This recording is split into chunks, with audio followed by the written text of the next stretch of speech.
The sages of the Talmud tell an interesting story about a couple who was married for 10 years but didn't have children. So they decided to get divorced in the hope that each of them would be able to have a child with another partner. They told their plan to the great Rabbi Shimon Bar Yochai, who's credited with writing the Zohar, the most fundamental Kabbalistic text. And the rabbi said that since they were going to get divorced for a good reason, to have children, they should make a party to celebrate their divorce. The husband said to the wife, "I'm sad that you're going, so I want you to choose the most precious item from my house, the item that you love the most, to take with you when you leave." What did the woman do? At the party, she got her husband drunk, and then she had her servants pick him up and carry him to her father's home. When the husband woke in the morning, he looked around and saw that he was in his ex-father-in-law's house. He asked her, "What am I doing here?" She answered, "You told me to take the best thing from your house. There's nothing I love more than you." The husband was so moved by this great love that they decided to go back to Rabbi Shimon Bar Yochai to ask him what to do. Rabbi Shimon Bar Yochai told them, "Stay married," and he prayed for them, and as things so often do in stories, things worked out and the couple had a child. Interestingly, in Kabbalistic writings, the feminine often represents the ideal state, the particular perspective that while personified by woman, all of humanity should really strive for. It's important to note that the feminine and the masculine in those sources do not necessarily refer to actual men and women, but more to a male and female prototype, which all human beings access at different times. In this story, our sages are presenting these prototypes as having two very different viewpoints. The husband in this story is goal-oriented. If this marriage is not producing results, there are no children, then even if we love each other, there's no point to the marriage. The woman, though, sees the world differently. The point of relationship is the relationship. The point is not what we produce. Love is its own purpose. The relationship itself is the point. In a beautiful and metaphorically powerful finale, this couple merits a child exactly when the husband is shaken out of his goal-oriented approach by Rabbi Shimon Bar Yochai's validation of her perspective. Paradoxically, it's when he begins to understand the purity of love, which has no ulterior motive, that their relationship bears fruit. In the same way, many people approach religion in a tit-for-tat kind of way. "Okay, God, I'm willing to do this or that mitzvah, good deed, but in exchange, you do this or that for me." But we forget that the point of the relationship is always the relationship and not what benefit we can reap from the relationship.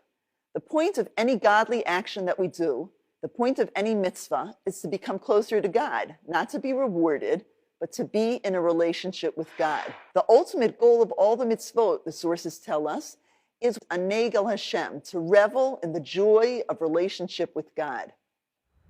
This feminine approach to life, where the process is the result, can completely change the way we live. Instead of asking ourselves every day, "What did I do today? How much did I accomplish?" we would ask ourselves, "What did I become today?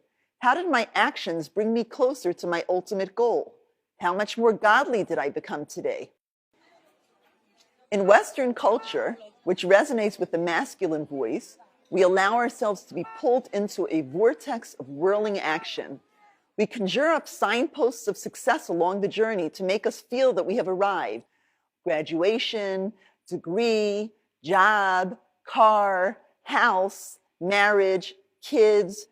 But we sometimes forget to check if those external signs of success mean that we have actually gotten anywhere. We just know the main thing is to keep moving, even if all that movement may not be getting us anywhere at all. We celebrate success, not process. The millionaire who made his millions through dubious means, the doctor who made it to the top of his field by stepping on lots of necks on the way up, the lawyer who destroyed his or her family life by working 75-hour weeks, will still get our accolades. A Western masculine mindset creates a total split between process and result.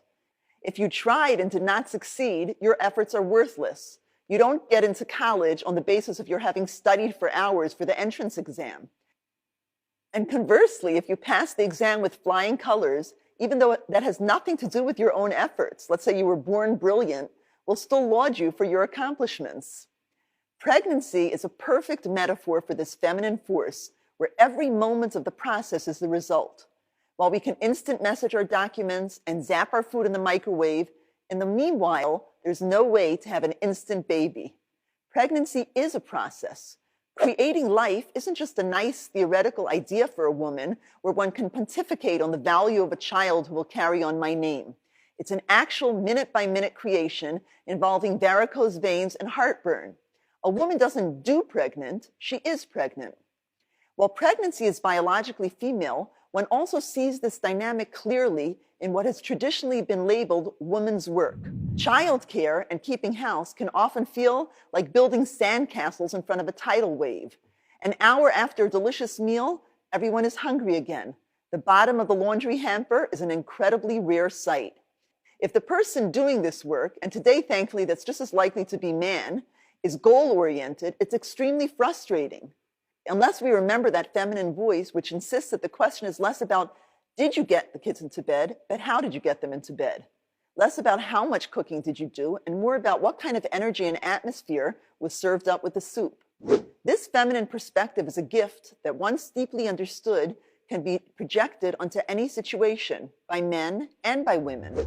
Imagine how different things would look if every field of endeavor, be it science, medicine, law, high-tech, or business, would all be approached from the perspective that people work, building relationships, is really the goal. This is one example of how the feminine force becomes the lodestone, drawing people closer to the ultimate truth.